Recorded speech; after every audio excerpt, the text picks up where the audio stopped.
जी अस्सलाम वालेकुम भाइयों, उम्मीद है आप सारे खैरियत से होंगे। मॉक शुरू करते हैं। मॉक शुरू करने से पहले आपको ये इमेजिन करना है मेरे साथ कि फरहान भाई एग्जाम हॉल में बैठे हुए हैं। पेपर वन मेरे सामने आ गया। अब पेपर वन जब मेरे सामने आएगा तो उसमें कितने सवाल हैं? 50 सवाल हैं। 50 सवाल को जब आप डिवाइड करते हो 2 घंटे के, तो आपके पास टाइम बचता है तकरीबन 2.4 मिनट्स पर सवाल। अब ये जो 2.4 मिनट्स होता है, ये आपको कभी भी एग्जाम में इक्वली डिवाइड नहीं करना। टॉपिकल पास पेपर में आप लोगों ने सीख लिया होगा, कुछ सवाल ऐसे हैं जो 10 सेकंड के होते हैं, कुछ ऐसे होते हैं जो 4 मिनट ले लेता है। तो कुछ भी हो जाए पेपर वन में, आपको कुछ भी करना पड़े मुझे नहीं पता, लेकिन पहले घंटे में कम से कम आपके 35 सवाल ठीक होने चाहिए। अगर आप 35 से ऊपर कर लेते हो तो इसका ये मतलब है कि आप लोग ध्यान से नहीं पढ़ रहे। अगर आप 30 से कम करते हो, इसका ये मतलब कि आपका पेपर कभी भी टाइम पे ख़त्म नहीं हो सकता। अगर आपका पेपर टाइम पे ख़त्म नहीं होता तो जो भी आपने एफर्ट डाला सारा ज़ाया हो गया। अब जब हम पेपर वन में, मैं आपको ये कहता हूँ कि पहले घंटे के अंदर आपको कम से कम 35 सवाल करना है। तो अगर किसी से 35 सवाल नहीं भी होते, किसी को पढ़ना बहुत स्लो है, कोई स्ट्रेस में आ जाता है, कोई भी मसला हो सकता है, 30 से कम तो भाई कबूल है ही नहीं। अगर आप पहले घंटे में 30 से कम कर रहे हो ना, पेपर फेंक के आ जाना, अगस्त की तैयारी करना, कोई फायदा नहीं है, वरना आगे पेपर कंटिन्यू करने का। पहले घंटे में कम से कम 35 आपको देखने पड़ेंगे। अब सवाल ये कि फरहान भी 35 करेंगे कैसे? देखिए, आपके पास ये कोई ऑनलाइन एग्जाम तो है नहीं, कागज़ का काम है। जब कागज़ आपके सामने आएगा उसको थोड़ा कंट्रोल करना सीखें। कंट्रोल से मुराद, आप हमेशा वो सवाल पहले करेंगे जिसकी लेंथ छोटी है और जो आसान चैप्टर में से आए। दोनों अगर मीट होते हैं तो आप अटेम्प्ट करेंगे, दोनों मीट नहीं होते आप उसको स्किप करेंगे। अब पढ़ने का क्या तरीका है, स्किप करने का क्या तरीका है? स्किप से क्या मुराद है? जब मेरे सामने सवाल आएगा, मैं कभी भी फैक्ट पहले नहीं पढ़ता, मैं उसके ऑप्शंस पढ़ता हूँ। वो आज मैं आपको बताऊंगा कैसे पढ़ेंगे। ऑप्शन पढ़ के अगर मुझे समझ आ गया कि यार ये तो कॉस्ट का सवाल है, ये तो केस मैनेजमेंट का सवाल है, ये तो डिस्क्लोजर का सवाल है, मैं उस सवाल को पढ़ने की भी जहमत नहीं करूंगा। ये अकल मत लड़ाना ने फरहान मैंने कहा था कि तो मुश्किल है, उसको स्किप करेंगे, तो इसका मतलब ये नहीं है कि पहले आप वो पूरा सवाल पढ़ोगे फिर आप डिसाइड करोगे अच्छा है ये तो मुश्किल है मैं आगे जाता हूँ। टाइम उसके ऊपर ज़ाया नहीं करना। अगर कोई आपने पेपर फ्लिप किया, क्वेश्चन नंबर 2 आ गया, पूरे पेज के ऊपर है, इग्नोर कर दो, पढ़ने की ज़रूरत ही नहीं है। अगर तीसरा सवाल आ जाता है प्री एक्शन प्रोटोकॉल के ऊपर, आपको पता है प्री एक्शन प्रोटोकॉल पे आप कॉन्फिडेंट हो, आपको पता है फर्दर इन्फॉर्मेशन के ऊपर आप कॉन्फिडेंट हो, आपको पता है जनरल मैटर के ऊपर आप कॉन्फिडेंट हो, तो जो बेसिक आसान वाले सवाल है उसको किया करें। जो पेपर वन है वो ज़्यादातर लेंदी नहीं होता। 50 में से शायद 10 से 15 ऐसे सवाल हो जो लेंदी होता है। जितना ज़्यादा लेंदी सवाल उतना ही आसान उसका जवाब। तो उनका स्ट्रेटेजी क्या होती है? सिर्फ आपका टाइम ज़ाया करने के लिए। तो पहले घंटे में जब आप आसान सवाल कम से कम 30, आइडियली 35 जब कर लेता है, दूसरे घंटे में हर सवाल के लिए आपके पास 4 मिनट का टाइम होता है। 4 मिनट बहुत ज़्यादा टाइम होता है। 240 सेकंड के लिए एक चीज़ आपके सामने पड़ी है ना कहीं आपका दिमाग आपको कन्विंस कर लेता है। पहला घंटा कम से कम 30 सवाल, आइडियली 35 सवाल, दूसरे घंटे में रिमेनिंग 15 सवाल आप करते हैं। अब दूसरा रीज़न जिसकी वजह से मैं आपको कहता हूँ पहले घंटे में आसान सवाल करें, क्योंकि जब आपको पता होता है ना आपके जवाब सही हो रहा है, तो आगे आप एहतियात करता है। जैसे जब मैं अपना एग्जाम दे रहा था, मुझे पास फेल का कोई स्ट्रेस नहीं था, क्योंकि जब मैंने 40 सवाल कर लिए थे मुझे कंफर्म था कि मैं पास हो रहा हूँ। मेरा स्ट्रेस ये था कि यार कहीं 90 से कम ना आ जाए, कहीं आउटस्टैंडिंग ग्रेड मेरा कम ना हो जाए। तो जब आपके शुरू में सवाल सही होना शुरू हो जाते हैं, कॉन्फिडेंस आपका वैसे ही आ जाता है। फिर एग्जाम में आप ये नहीं सोचते कि यार मुझे 60 पास करना है। आप में से अक्सर लोग कूल बनने के लिए मुझे कहते रहते हैं कि सर हमें तो सिर्फ 60 चाहिए, हमें थोड़ी कुछ करना है। 60 का सोच के जा रहे हो, मैं आपको वैसे ही बता दूं आप लोग पास नहीं हो रहे। सोच के ज्यादा ही जाना है, 80 से कम सोचने की जरूरत नहीं है। 80 जाके सोचोगे फिर जाके 65 से 68 कहीं ना कहीं आप जाके बैठोगे। अब हम चलते हैं क्वेश्चन नंबर 1 के ऊपर। अब देखो, जब ये मेरे सामने सवाल आया और मैं आपका स्टूडेंट हूँ जो सिविल के पेपर वन में बैठा हुआ है, शुरू के 15 मिनट हैं, थोड़ा स्ट्रेस भी हो रहा है। पहला सवाल मेरे सामने आ गया, इसकी लेंथ बहुत आइडियल है, 6 लाइन का सवाल है। अब मुझे कैसे पता लगेगा कि ये सवाल मुझसे क्या पूछ रहा है? क्या मैं ये गलती करूंगा कि Evelyn age 17 was driving her car? इसमें मसला क्या है? मसला यह है कि जब तक मैं यहाँ से यहाँ तक पहुंचूंगा ना, मेरे दिमाग में पर्सपेक्टिव नहीं होगा। पर्सपेक्टिव से क्या मुराद है? मुझे समझ नहीं आएगा कि सवाल मुझसे पूछना क्या चाह रहा है। जब मैं ऑप्शंस में जाऊंगा मुझे किस पर्सपेक्टिव से सवाल पढ़ना है, इसी को हम थोड़ा चेंज कर लेते हैं। जब भी आपके सामने सवाल आएगा, आपको ये आइडेंटिफाई करना है कि क्या वो एमसीक्यू है, क्या वो सिंगल बेस्ट आंसर है। जहां पे भी एमसीक्यू होता है, आपको पता है कि 3 जवाब गलत हैं, एक जवाब सही है, वहां पे आपकी जिंदगी बहुत आसान होती है, आप कॉन्फिडेंट भी होते हो। क्योंकि जब आप स्टेटमेंट पढ़ते हैं गलत वाली चीज़ आपको नजर आ जाती है। सिंगल बेस्ट आंसर में जज के डिस्क्रेशन के ऊपर आप खेलते हैं। Discretion can go both ways, right? वो सही भी हो सकता है, गलत भी हो सकता है। डिस्क्रेशन क्या जज ने सही इस्तेमाल किया या किस तरीके से करना चाहिए, वो आप कभी नहीं समझ पाएंगे जब तक आप फैक्ट को ना समझ पाए। अब मैं आपकी जगह पे हूँ, मेरे सामने क्वेश्चन नंबर 1 आ गया। The first thing I will do is, ना मैं इधर जाऊंगा ना मैं इधर जाऊंगा, मैं आऊंगा इधर। What is the most likely reason that the court will give when determining whether to allow or dismiss the application? ये तीन वर्ड्स का क्या मतलब है कि we are talking about single best answer. जब मैं ये पढ़ता हूँ मेरे दिमाग में आ गया कि फरहान भाई एक से ज़्यादा जवाब सही है। जब मैंने ये आइडेंटिफाई कर लिया तो दिमाग में क्या मुझे पता होना चाहिए कि भाई फैक्ट ध्यान से पढ़ना है। तो क्या अब मैं ये गलती करूंगा, मैं इसको पढ़ने शुरू हो जाऊंगा? ये गलती हमें नहीं करनी। क्यों? क्योंकि मुझे ये आइडेंटिफाई करना था कि फरहान भाई ने कहा था कि जब सवाल आए हैं पहले देखो उसकी लेंथ क्या है, फिर देखो वो कौन से चैप्टर में से है। लेंथ तो नजर आ गई कि सवाल इतना बड़ा नहीं है, तसल्ली से पढ़ लेंगे। लेकिन वो सवाल कौन से चैप्टर से, ये मुझे कैसे पता लगेगा? मैं नीचे ऑप्शंस की तरफ आऊंगा और मैं A B C D option नहीं पढ़ूंगा। अगर मुझे कंटेंट पता है, मैं सिंपल ये देखूंगा कि अच्छा नो डिफेंस की बात हो रही है, अच्छा डिफॉल्ट जजमेंट का जिक्र हो रहा है, अच्छा डिफॉल्ट जजमेंट का हो रहा है, अच्छा सेट असाइड का हो रहा है। सवाल में जाने से पहले ही मुझे क्या याद आ गया कि यार डिफॉल्ट जजमेंट की बात हो रही होगी और वहां पे भी स्पेसिफिकली क्या बात हो रही है, सेट असाइड की। एक बार याद कर लेते हैं सेट असाइड का कानून क्या था।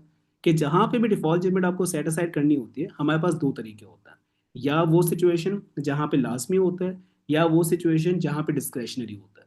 तो जब मैं सवाल पढ़ूंगा पहले ये देखना है कि यार लाजमी वाली सिचुएशन है या डिस्क्रेशनरी वाली, क्योंकि सेट असाइड कर रहा है ना। सेट असाइड के लिए मैंने आपको बताया था कुछ सिचुएशंस ऐसी होती है जहां पर डिफॉल्ट जजमेंट आपको नहीं मिल सकती। वो मेरे दिमाग में आ गई। और सबसे इंपॉर्टेंट पॉइंट कि डिफॉल्ट जजमेंट के लिए क्या मुझे अदालत से परमिशन चाहिए या अदालत से परमिशन नहीं चाहिए। अब जब मैं आंसर देख रहा था ना, मुझे नजर आ रहा था यार यहाँ पे बच्चे की बात हो रही है कि बच्चे का हमें अप्रूवल करवाना है। तो दिमाग में दो चीजें चीजें आ गई। We are talking about default judgment, we are talking about set aside. अब जब मैं सवाल पढ़ूंगा, आंसर्स पे आने से पहले आप लोग समझ जाओगे कि आंसर में आपको क्या पढ़ना है। अब उसको हम अप्लाई करके देखते हैं। पहले मुझे सब कंफर्म करें कि स्क्रीन आपको नजर आ रही है, पूरा सवाल सिंपल नजर आ रहा है। जी फरहान भाई। अब देखो आंसर्स मैं आपके सामने नहीं रख रहा, हम नहीं नहीं, सिर्फ पूरा पूरा सवाल नहीं नज़र आ रहा फरहान भाई। आंसर्स नजर नहीं आ रहे ना। आंसर्स नहीं नज़र आ रहे, जी जी। आंसर्स मैंने खुद हटाए हुए हैं, क्योंकि मैंने आपको नीचे आंसर एक मरतबा दिखा दिया। मैंने आपको बता दिया कि सेट असाइड की बात हो रही है जिसमें कोई बच्चा इन्वॉल्व है। अब हम सिंपल पहले सवाल पढ़ेंगे और फिर सोचेंगे कि नीचे आंसर हमारे पास पॉसिबल क्या क्या हो सकता है। सवाल क्या कहता है? Evelyn age 17। क्या 17 मेरे लिए इंपॉर्टेंट है? बहुत इंपॉर्टेंट है, क्योंकि मुझे पता है नीचे बच्चे की बात हो रही थी, तो मैंने आइडेंटिफाई कर लिया कि यहाँ पे बच्चा कौन है। एवलिन है हमारे पास, who is age 17 years old, right? Was driving her car with her friend Gertrude. Gertrude की क्या एज है? 16 साल। सो हमारे पास दोनों बच्चे। When she lost control of it and hit a tree. As a result, Gertrude sustained a fractured shoulder and whiplash injuries. Gertrude brings proceedings in the county court against Evelyn in relation to her injuries. दोनों बच्चे हैं, accident हुआ, Gertrude ने क्या किया? Case file कर दिया। जब भी कोई भी बच्चा केस फाइल करता है, दिमाग में क्या आना चाहिए कि यार लिटिगेशन फ्रेंड का सीन होता है। फरहान भाई ने कहा था लिटिगेशन फ्रेंड के बगैर आप केस फाइल नहीं कर सकते अनलेस आप बच्चे हो और कोर्ट ने अपना डिस्क्रेशन एक्सरसाइज कर लिया। हमेशा मैंने बताया कि पहले जनरल रूल पे रहा करो, फिर एक्सेप्शन की बात करो। यहाँ पे हम जनरल रूल के ऊपर ही रिलाई करेंगे कि बिना लिटिगेशन फ्रेंड के क्या हो रहा है, एक केस फाइल हो गया। तो अभी तक मुझे ये समझ आ गया, दो पार्टीज हैं, केस फाइल हो रहा है। गटरूड साहब ने काउंटी कोर्ट में एक केस फाइल कर दिया। प्रोसीडिंग सर्व भी हो गई। सर्व का क्या मतलब है? Claim form, particulars of claim, ये हमने अगली पार्टी के ऊपर सर्व कर दिया। लेकिन जो एवलिन है उन्होंने इस बारे में कुछ भी नहीं किया। अब गर्टरूड साहब क्या कहते हैं? जिनको लगता है कि एवलिन इज एज्ड 18, तो उनको ही क्या लगता है कि जिनके अगेंस्ट मैंने केस फाइल किया उनकी एज 18 है। अगले ने जवाब नहीं दिया। ये क्या करती हैं? अदालत में जाती हैं और डिफॉल्ट जजमेंट ले लेती हैं बाय रिक्वेस्ट।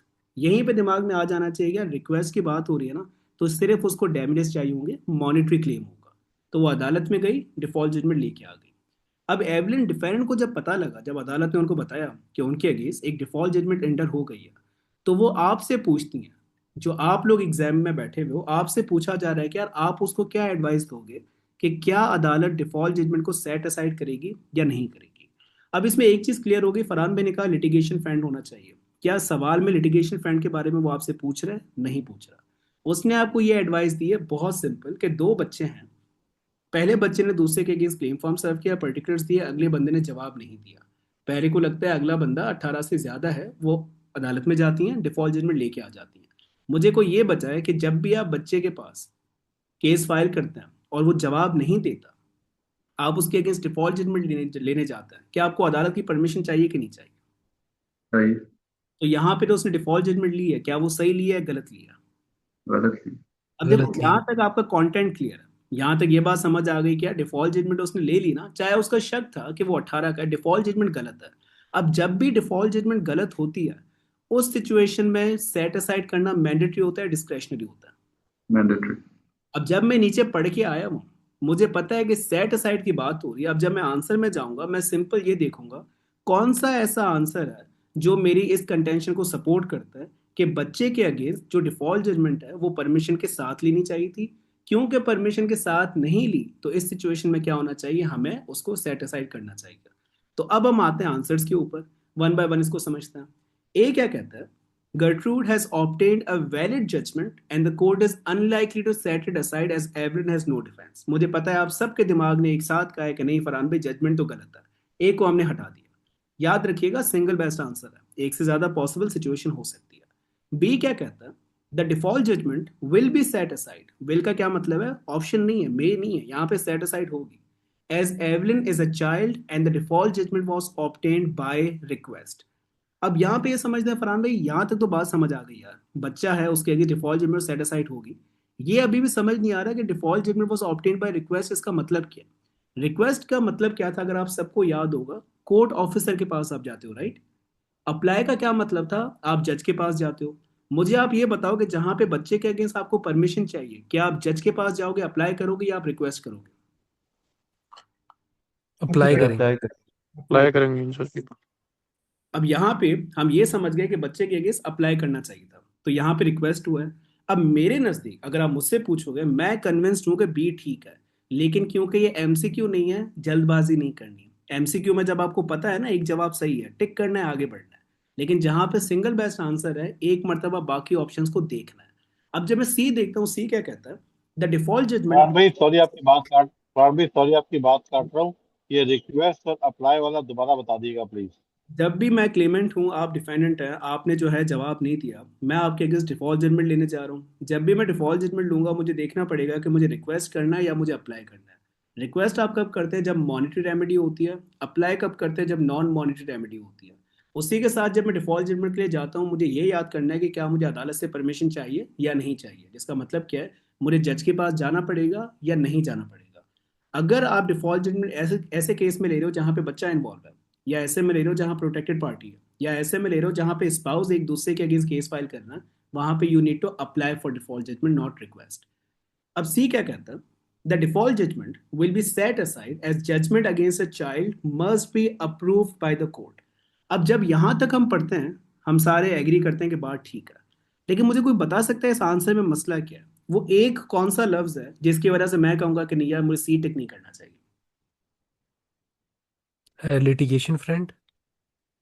जैन भाई, लिटिगेशन फ्रंट का कोई फड्डा है ही नहीं, पूरे सर सब। इधर मस्ट लिखा हुआ है इसलिए child must be approved by the court. नहीं, मस्त तो होना ही है, वो तो सिचुएशन है। अब देखो, अब आपको कंटेंट पता है, मैंने आपको क्या कहा, दोबारा से मैं आपको कॉन्सेप्ट याद दिलाता हूँ, फिर आप उसको अप्लाई करो। डिफॉल्ट जजमेंट के लिए हम अदालत के पास जाते हैं। अगर बच्चा इन्वॉल्व है तो हम उससे पहले परमिशन लेते हैं। उस कॉन्टेक्स्ट में बताओ सी क्यों गलत होना चाहिए? एक लफ्ज मुझे कोई आइडेंटिफाई करवा दे स्टेटमेंट नंबर सी में कि फर्क क्या है। उसको चाइल्ड को इन्फॉर्म करना चाहिए था।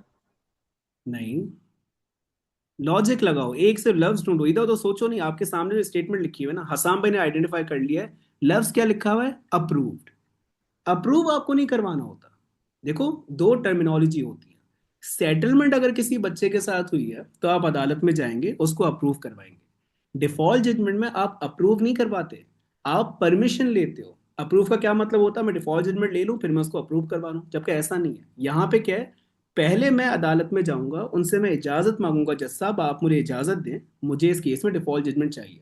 जब इजाजत दे दी, उसके बाद फिर of course I will apply और आई विल रिक्वेस्ट। तब भी ऑप्शन सी गलत है, क्योंकि वो कहता है कि आपको अप्रूवल चाहिए, अप्रूवल की जरूरत नहीं होती।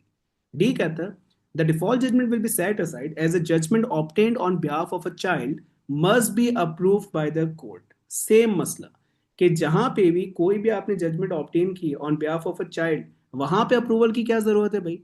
अप्रूवल चाहिए होता है सेटलमेंट में। अगर अदालत एक केस चलाती है या एक जजमेंट एंटर करती है, वहां अप्रूवल की जरूरत नहीं है। लेकिन उसके अगेंस्ट अगर आप जजमेंट ले रहे हो डिफॉल्ट वाली कि अगले ने जवाब नहीं दिया, तो पहले आप अदालत से परमिशन लेते हैं। बेस्ड ऑन दिस मुझे सारे कंफर्म करें कि आप लोगों का आंसर बी था या नहीं था। किसी का कोई और आंसर था तो बता दें। जी सर। सर जी मैं अभी तक वहीं अटका हूँ। आपने जो मुझे बताया ना, ऑब्टेन बाय रिक्वेस्ट, रिक्वेस्ट का मतलब हो गया मॉनिटरी, हम्म, अप्लाई का मतलब हो गया नॉन मॉनिटरी। लेकिन जब आप इस केस में रिप्लाई आप मॉनिटरी करते हैं, तो वो आप जज के पास जाएंगे या आप कोर्ट ऑफिसर के पास जाएंगे, तो ये कंफर्म कर दें प्लीज। देखिए जहां पे भी बच्चा इन्वॉल्व होगा, पहले आप जज के पास अप्लाई करेंगे। आप जज को कहेंगे कि हमें बच्चे के अगेंस्ट डिफॉल्ट जजमेंट चाहिए। जब उन्होंने आपको इजाजत दे दी, उसके बाद फिर बात आती है रिक्वेस्ट या फिर उसकी अप्लाई की, depending on the remedy you are asking. क्योंकि जहां पे भी बच्चा है, प्रोटेक्टेड पार्टी या स्पाउस है ना, तो वहां रिक्वेस्ट अप्लाई की बात नहीं हो रही। वहां बात हो रही है परमिशन की। परमिशन का दूसरा मतलब क्या है कि आप जज के पास जाओगे, पहले जज से इजाजत लो। क्लियर है इमरान भाई? Thank you sir. अब मुझे पता है इसका आंसर क्या होना चाहिए based on the reasoning I have given. B Farhan भाई। एग्जाम में अगर ये आता तो आइडेंटिफाई कर लेते भी। ये मैंने किया था, पहले पेपर किया है मैंने, पहले 5 सवाल इसके किए हुए हैं, तो मुझे इसका पता था बी है, तब भी सही हुआ था। ठीक है। किसी और का कोई और आंसर था वैसे सी या डी? लेकिन लेकिन रीजनिंग जो चाहिए ना, वो आपने बड़ी अच्छी दी है। मैंने जब क्वेश्चन मैंने खुद किया था, मैंने इस रीजनिंग से नहीं किया था। शाफीन भाई अब वैसे समझ आ गया कि आंसर बी क्यों होना चाहिए आफ्टर द रीजनिंग? एजाज कह रहे हैं मेरा सी था। एतजा सी में मसला ये है कि अगेन अप्रूव वाला, कि जब भी आप डिफॉल्ट जजमेंट के लिए अप्लाई करते हैं, अगर उस केस में एनएमआर बच्चा इन्वॉल्व है, तो बच्चे के लिए आपको पहले जज की परमिशन लेनी होती है। यहाँ पे आपने एक बच्चे के अगेंस्ट परमिशन के बगैर डिफॉल्ट जजमेंट ले ली by filing a request. Request और अप्लाई में आप तब जाते हैं जब परमिशन वाला मसला हल हो गया, जब आपको ये डिसाइड करना हो कि इस केस में परमिशन की ज़रूरत थी या परमिशन की ज़रूरत नहीं थी। यहाँ पे क्योंकि बच्चा इन्वॉल्व है, तो हमें पता है कि भाई उसके अगेंस्ट पहले अदालत से परमिशन देनी चाहिए थी गटरूट साहब को, उसके बाद डिफॉल्ट जजमेंट मिलती। उसने क्या किया, उसको लगा जो डिफेंडेंट है वो 18 से ज़्यादा है, तो वो अदालत में जाके बाय रिक्वेस्ट डिफॉल्ट जजमेंट लेके आ गया। क्योंकि वो डिफॉल्ट जजमेंट गलत है, यहाँ तक हमें पता होना चाहिए कि वो सेट असाइड तो लाजमी होगी। इस हद तक तो बी सी डी तीनों सही है। लेकिन सेट असाइड करने की रीजनिंग क्या होगी? सी और डी कहता है इसलिए क्योंकि जो डिफॉल्ट जजमेंट है ना, वो अदालत ने अप्रूव नहीं की। अप्रूव लफ्ज का मतलब क्या होता है कि आपने एक एक्शन ले लिया और अब आप जज को बोल रहे हो कि भाई अप्रूव कर दो। जैसे कोई भी बच्चा इन्वॉल्व था किसी भी केस में, मेरी और मेरे बच्चे के बीच में सेटलमेंट हो जाती है, तो क्योंकि सेटलमेंट हो गई है, अब अदालत से जाके हम कहेंगे आप इसको अप्रूव कर दें। डिफॉल्ट जजमेंट में ऐसा नहीं है, वहां कोई सेटलमेंट नहीं हुई, वहां अगले बंदे ने जवाब नहीं दिया।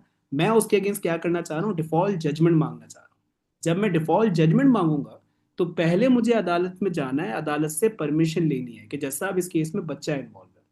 इसीलिए हमारा ऑप्शन बी सही है कि यहाँ पे उसने सिंपल जाके रिक्वेस्ट फाइल कर दी, जबकि आप रिक्वेस्ट डायरेक्टली फाइल नहीं करते। बच्चे के लिए पहले आप अदालत में जाते हैं, उनकी इजाजत लेते हैं, एक बार इजाजत मिल गई उसके बाद आपको डिफॉल्ट जजमेंट मिलती है। R M T in M R आपको क्लियर है और एहतसास? पता नहीं। चलें भाई, अब हम आते हैं क्वेश्चन नंबर 2 के ऊपर। अब हम क्या करेंगे, सवाल नहीं पढ़ेंगे। एक अच्छी और एक बुरी आदत बनानी है कि सवाल कभी भी नहीं पढ़ना, हमेशा पहले देखना है एमसीक्यू है या सिंगल बेस्ट आंसर है। अब ये जब मैं लाइन आपके सामने लेके आता हूँ, आपको क्या लगता है सिंगल बेस्ट आंसर है या एमसीक्यू है? एस बी है। अब जब सिंगल बेस्ट, सिंगल बेस्ट।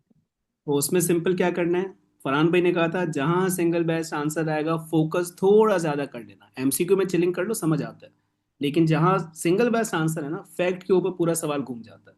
अब जब ये आइडेंटिफाई हो गया सिंगल बेस्ट आंसर है, दूसरी चीज क्या आइडेंटिफाई करनी है कि यार कौन से कॉन्सेप्ट में से, कौन से चैप्टर में से सवाल आया होगा।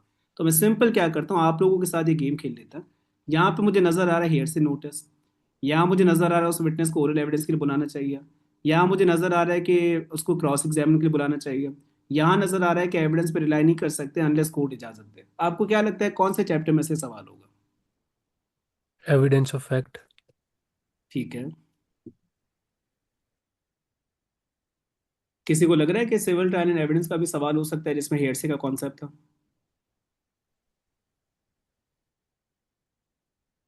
जी सर। अब देखो, जो एविडेंस वाले हमारे सवाल होते हैं ना, वो मैंने आपको बताया था, evidence of trial, evidence of fact, expert evidence, civil trial and evidence. इन तीनों को आप एक साथ पढ़ सकते हैं क्योंकि इनको मिक्स करके सवाल बनाया जा सकता है, खास करके एविडेंस ऑफ फैक्ट और सिविल ट्रायल और एविडेंस। तीनों को मिला के आपके 12 सवाल आते हैं, 12 के 12 आसान आते हैं, इसी तरीके के आते हैं।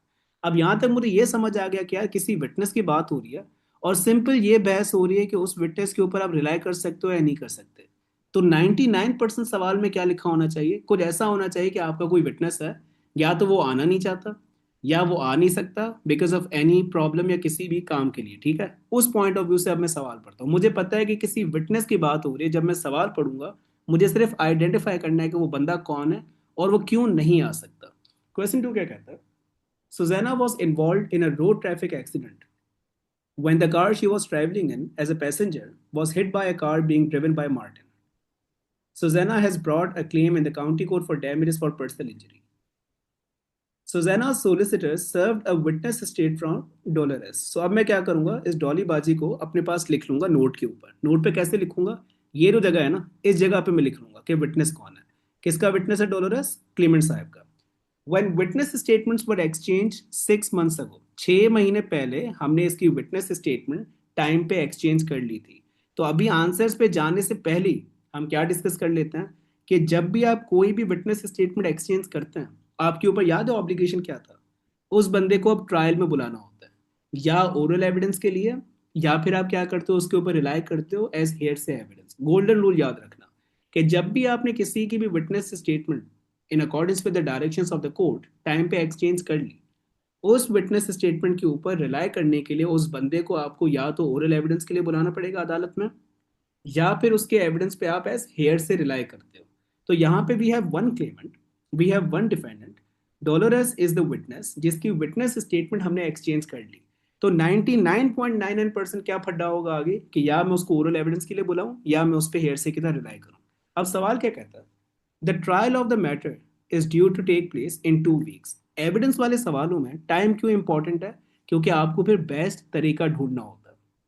जैसे यहाँ पे तो विटनेस स्टेटमेंट है, कभी कभी कह सकते हैं भाई आपके पास 2 दिन का ट्रायल, 2 दिन का टाइम बचा है ट्रायल के लिए, फिर आप जाहिर सी बात है विटनेस स्टेटमेंट वगैरह में नहीं जाएंगे, फिर आप समन में जाएंगे। तो टाइमिंग बड़ी इंपॉर्टेंट होती है क्योंकि यहाँ पे विटनेस स्टेटमेंट एक्सचेंज हो गई है और 2 हफ्ते का टाइम है।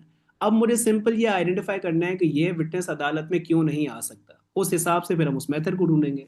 अब जो विटनेस है, शी इन्फॉर्म्ड सुजैना, जो क्लेमेंट है उसको एक दिन पहले बताया that she is unable to attend the trial due to work commitments. तो अब वो क्या कह रही है कि देखिए मैं तो आपके ट्रायल में आना चाह रही हूँ, ट्रायल अभी 2 हफ्ते के बाद है, मैडम ने कल हमें बताया कि वो नहीं आ सकती फॉर वर्क कमिटमेंट। पहले मुझे कोई ये बताया कि आपको क्या लगता है ये जो वर्क कमिटमेंट का बहाना है, क्या ये अच्छा बहाना है बुरा बहाना है? बहुत बुरा। देखो क्यों, क्योंकि आपका जो कॉन्टेक्स्ट है, अभी 2 हफ्ते का टाइम है, अभी आप कह रहे हो कि आपको बहुत ज्यादा वर्क कमिटमेंट है। तो मेरे सवाल में क्लियर हो गया, एक बंदी है, विटनेस स्टेटमेंट एक्सचेंज हो गई है अदालत में, मुझे उसको ओरल एविडेंस के लिए लास्ट में बुलाना है या ऐसे हेयर से रिलाई करना चाहिए। अगर मैं आपसे पूछूं कि लॉ तो आपको दोनों इजाजत देता है, लॉ कहता है आप हेयर से भी रिलाई करें, या फिर लॉ कहता है कि आप जो है उसके ऊपर ओरल एविडेंस में बुलाएं। अगर आपके पास ये ऑप्शन होगा आप क्या करोगे? अगर आप सुजैना के वकील हो, आप क्या चाहोगे, ये डोलोरस को हम ओरल एविडेंस के लिए बुलाएं या उस पर हेयर से रिलाई करें? Oral evidence. अब आपके पास ऑप्शन दोनों है, ओरल एविडेंस के लिए। लीगली तो आप दोनों चीजें कर सकते हो, लेकिन आपसे शुरू में पूछा गया था बेस्ट एडवाइस बताओ। तो जब दोनों चीजें कर सकते हो ना, हमें बेस्ट एडवाइस पे जाना है। अब सिंपल मैं आंसर पे जाऊंगा सिर्फ ये देखने के लिए कि इस आंसर में कहाँ लिखा हुआ है ओरल एविडेंस, हेयर से एविडेंस, और अगर कोई एक ऑप्शन दिया गया है मैं ऐसी चीज ढूंढूंगा जहां पे ओरल एविडेंस की बात हो रही हो। तो अब हम इसकी लैंग्वेज देखते हैं। ऑप्शन ए कहता है she can make an application to the court to rely on dolorous evidence if she serves a hearsay notice। अब ये लाइन पढ़ के मुझे बताओ ये क्यों गलत होनी चाहिए कि जो क्लेमेंट है उसको एप्लीकेशन फाइल करनी पड़ेगी अगर वो डॉली बाजी के एविडेंस के ऊपर रिलाई करना चाहती क्योंकि जब उसने विटनेस स्टेटमेंट एक्सचेंज की थी तब भी एड्स से नोटिस देना चाहिए था। है। जी, अगर तो हेयरसे पे याद रिलाई रखिए, करना चाहता एप्लीकेशन कभी भी जरूरत नहीं होती। अगर मेरा कोई विटनेस है, वो विटनेस नहीं आता, उसके ऊपर मैं रिलाई कर सकता हूँ एज हेयर से एविडेंस, मुझे अदालत की परमिशन की जरूरत नहीं। अब इसी तरीके से मुझे ये बता दो कि अगर मैं नोटिस नहीं भी देता, जब मैं आपको कहता हूँ कि भाई किसी के ऊपर ऐसे हेयर से रिलाई करना है, तो मैंने आपको 3 सिचुएशन बताई थी नोटिस देना होगा। नोटिस नहीं देता तो उस एविडेंस का क्या होगा? वेटेज शायद कम हो जाती है। जी, classic MCQ in the exam, बहुत ज्यादा रिपीटेड, कि भाई नोटिस नहीं दिया क्या करना है। याद रखिएगा, नोटिस नहीं दिया, वजन कम हो जाएगा, उसकी इंपॉर्टेंस कम हो जाएगी। इनएडमिसिबल अदालत नहीं कर देती, वो कहती है भाई इसके ऊपर हम रिलाई कम करेंगे। तो ए क्यों लीगली गलत है? क्योंकि you don't have to file an application. अब बी पढ़ता है, बी कहता है she must call the witness to give oral evidence unless the court orders otherwise or she puts the statement in as hearsay evidence। अब ये मेरे सामने law आ गया कि भाई उसको ओरल एविडेंस के लिए लाजमी बुलाना पड़ेगा अनलेस कोर्ट आपको कहे कि नहीं बुलाओ। क्यों? अब कोई कह सकता है कि सर ये इन्होंने क्यों बात कही है? क्योंकि आपको याद होगा evidence of fact, it is the entire discretion of the जज साहब कि उसको किस तरीके से एविडेंस चलाना है। तो जब मैंने जज साहब को बोला कि सर मेरी मैडम जी नहीं आना चाह रही, तो जज साहब कह सकते हैं कोई मसले की बात नहीं है। तो वो उस डिस्क्रेशन को ध्यान में रखते हुए मुझे ये बता दिया गया, प्रिजम्पशन, जो मैं आपको कहता हूँ ना, हमेशा एक्सेप्शन के पीछे नहीं भागा करो, थोड़ा जनरल रूल पे फोकस रहा करो। जनरल रूल क्या है? बेस्ट एडवाइस क्या है? सबसे अच्छी चीज क्या होगी कि आप इसको बोलो कि भाई अपने विटनेस को आप लाजमी बुलाएं, मे नहीं है, मस्ट है, लाजमी बुलाओ। या फिर आप उसकी स्टेटमेंट को लेके आ जाओ एज हेयर से एविडेंस। तो आप दोनों चीजें कर सकते हैं। प्रायोरिटी क्या होनी चाहिए? अगले को बुला लो, नहीं आ रही हेयर से में चले जाओ। सी क्या कहता है? She will not be able to rely on the evidence unless the witness attends trial to be cross examined. अब कोई बता सकता है गलत क्यों है कि उसके ऊपर मैं रिलाई नहीं कर सकता अनलेस वो ट्रायल में ना आए? क्योंकि अनलेस कोर्ट ऑर्डर्स। नहीं। सर इसमें दूसरा तो हेयर से वाला कॉन्सेप्ट ही उड़ा दिया। जी, पूरा का पूरा हेयर से का चैप्टर ही खत्म कर दिया। जब मूसा आप ये कहते हैं ना अनलेस कोर्ट ऑर्डर्स, वो तब होता अगर विटनेस स्टेटमेंट टाइम पे एक्सचेंज नहीं होती। विटनेस स्टेटमेंट टाइम पे एक्सचेंज हो गई है, तो अब आप ये कहते हो कि भाई उसके ऊपर आप रिलाई नहीं कर सकते क्योंकि वो नहीं आएगी। भाई फिर हेयर से का पूरा चैप्टर है, अगर कोई नहीं भी आता आप ऐसे हेयर से उस पर रिलाई कर सकते हैं। डी क्या कहता है? She can not rely on the witness evidence without the permission of the court. अब ये जवाब यहाँ पे तो गलत है। क्यों गलत है? क्योंकि एज हेयरसे के लिए you don't need the permission of the court. लेकिन एक सिचुएशन है जहां पे जवाब ठीक हो जाता। वो क्या होता? अगर हमने इन मैडम की विटनेस स्टेटमेंट टाइम पे एक्सचेंज ना की होती। तो अगर से मैं फैक्ट ये चेंज कर दूं कि सुजैना को मैं विटनेस बनाना चाह रहा था, अदालत ने कहा था इस डेट के ऊपर विटनेस स्टेटमेंट एक्सचेंज कर लो, अगर मैंने नहीं की, तो वहां पे फड्डा आ जाता है कि अब आप रिलाई नहीं कर सकते। लेकिन अगर एक्सचेंज कर ली, तो हमेशा आपको देखना है कि उसको ओरल एविडेंस के लिए बुलाओ। अगर ओरल एविडेंस में नहीं आ सकता, तो फिर हेयर से में आपको जाना पड़ता है। अब कोई बता सकता है इसका करेक्ट आंसर क्या होना चाहिए? बी सिर्फ बी। फरहान। आरएमटी कह रहे हैं एक्सचेंज हो जब तो नो परमिशन रिक्वायर्ड। जी बिल्कुल, जब एक्सचेंज हो जाए उसके बाद रिलाई करने के लिए अदालत की परमिशन नहीं चाहिए। या ओरल एविडेंस के लिए बुला लो या हेड से बुलाओ। अब मुझे को ये बताया, अगर ये मैं एक्सप्लेनेशन नहीं देता तो आप लोग कौन सा आंसर इसमें चूज करते हैं? बी फरहान। सी। ठीक है। अब ये जो सवाल है ना, ये एग्जाम में आपको बहुत नजर आएगा। जो मैं आपको कहता हूँ ना, मैं आपको बता दूंगा कौन कौन से सवाल आते हैं, ये उसमें से एक बहुत इंपॉर्टेंट सवाल है। इसी से रिलेटेड मैं आपको एक और सवाल कर देता हूँ। दोनों में से एक सवाल आपको लाजमी एग्जाम में नजर आएगा, और ये मैं आपसे पूछता हूँ। क्यों? क्योंकि सिर्फ कंटेंट हमें देखना है, सिर्फ पास पेपर नहीं देखना है, कंटेंट को भी साथ साथ समझना है। तभी मैं आपको सब चीजें डिटेल में समझा रहा हूँ। अब मुझे को ये बता दे, इमरान भाई ये कह रहे हैं, इमरान भाई अगर हेयर से आपको रिलाई करना है, you don't have to file an application to the court. अगर इमरान भाई मेरे विटनेस हैं, उनकी विटनेस स्टेटमेंट मैंने एक्सचेंज कर दी, अगर वो अदालत में नहीं आते हैं, मैं उस पर रिलाई कर सकता हूँ एज हेयर से एविडेंस, मुझे अदालत की परमिशन नहीं चाहिए। बिल्कुल ठीक कह रहे थे। जी। अल्ताफ भाई आपका कोई सवाल था? आपको माइक खुला था। सर अगर ये एमसीक्यू होता फिर भी इसका आंसर बी होता। बिल्कुल, हमेशा, क्योंकि बी आपको सर जी अल्ताफ साहब। सर आपने एक्सप्लेन किया ऑलरेडी। ठीक हो गया। वो अब ऑप्शन के बारे में पूछने वाला था तो आपने एक्सप्लेन कर दिया। Thank you. आरएमटी कह रहे हैं we have to tell it with witness statement otherwise you can rely. Sir मैं कह रहा हूँ हेयर से का विटनेस स्टेटमेंट के साथ बताना होता ना, अगर रिलाई करना हो तो। राइट। नहीं, डिपेंड करता है उसकी। मैंने आपको 3 सिचुएशन, और अगर विटनेस है, उसकी विटनेस स्टेटमेंट है, वो टाइम पे एक्सचेंज हो गई, सेपरेट नोटिस की जरूरत